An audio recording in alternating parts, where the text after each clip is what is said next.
Before we start this episode of Yoshi's Customs, I should put up this warning. Unlike the previous 3 customs, this set of customs has some intense ways of making them. This video is mostly for entertainment, and please don't try this at home. Just don't. Unless you want to end up getting injured and probably... Okay, I think you get the point. Let's go on with the video, shall we? If there's one thing I like about fan videos, it's the customs. And in this series, you will find out just how I've made some of the customs that I have used in my own videos. Welcome to Yoshi's Customs. My uses for customs have varied over the years. Some have been for major characters while others have been for minor ones. My technique of making them has also varied, from ones being made from paper, from plushies, until recently, painted characters. Some of the characters have even been modified over the years, meaning that they have changed from the last time they were seen. This is true for many of the characters you've once seen. This series will go over most of the big name characters that I use, but I'll also go over some minor ones which I use every now and again. This series is of every kind, so nothing will be left out. In today's episode, we'll be taking a look at my crash-damaged racers. As always, we will start with the history lesson of how we got here. Now, I don't think it takes a super genius to realise what scene this is from. Needless to say, I like this scene. And obviously I recreated a lot, and it probably explains why a lot of my racers are not in the best condition. This has led me to buy new cars over the years to replace the older ones, but there was a problem with that. I had all these older die casts along with the new ones. What was I going to do with the old ones now that they were officially, well, retired? Well, this is where YouTube comes in. The inspiration for these customs comes from a YouTuber I watch called The Car Shifter. Now this dude makes really talented customs. I seriously recommend checking his channel out if you're interested in customs and seeing, well, how talented this dude is. He deserves the credit. And that inspired me to, well, give it a shot myself. Now some of these customs I did relatively simple.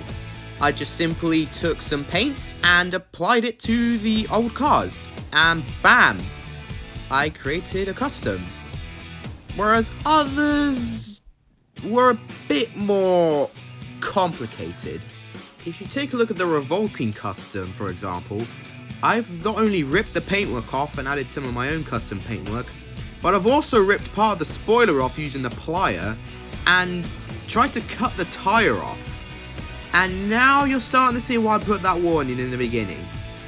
The custom I think I've done the most wrecking to is the retread one, as I've literally ripped the tyre off, ripped one of the things off, I've almost ripped the side off, and there's a whole bunch of paintwork.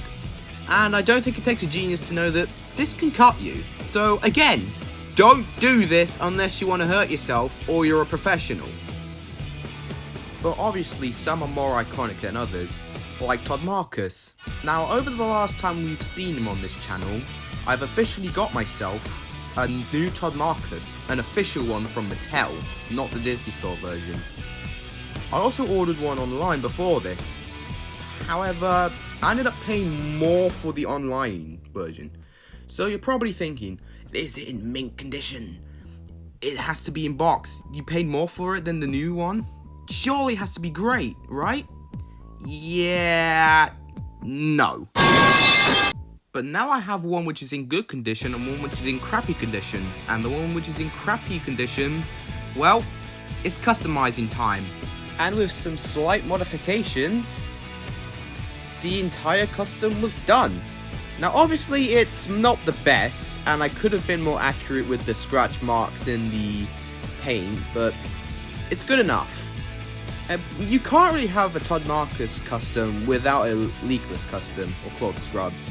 So I bought another one online and used my old one as a crash damaged custom as well. This one I think turned out a little bit better, but not by too much. And you can flip it upside down, so we can do the infamous scene of them upside down on each other, even though it doesn't like to stay up sometimes. As long as it's scene accurate, it's good enough for me. Though I will say this, despite being dangerous to make, they make fantastic set pieces, and they will help fit out the blanks in like wreck scenes for things like the driver's cut. So even though it's not a good progress getting there, actually getting there and using them in a set dressing is, in my opinion, more than worth it. I hope you've enjoyed this episode of Yoshi's Customs. Next time on this series, we're going to take a look at something very different. Until then, have a good one.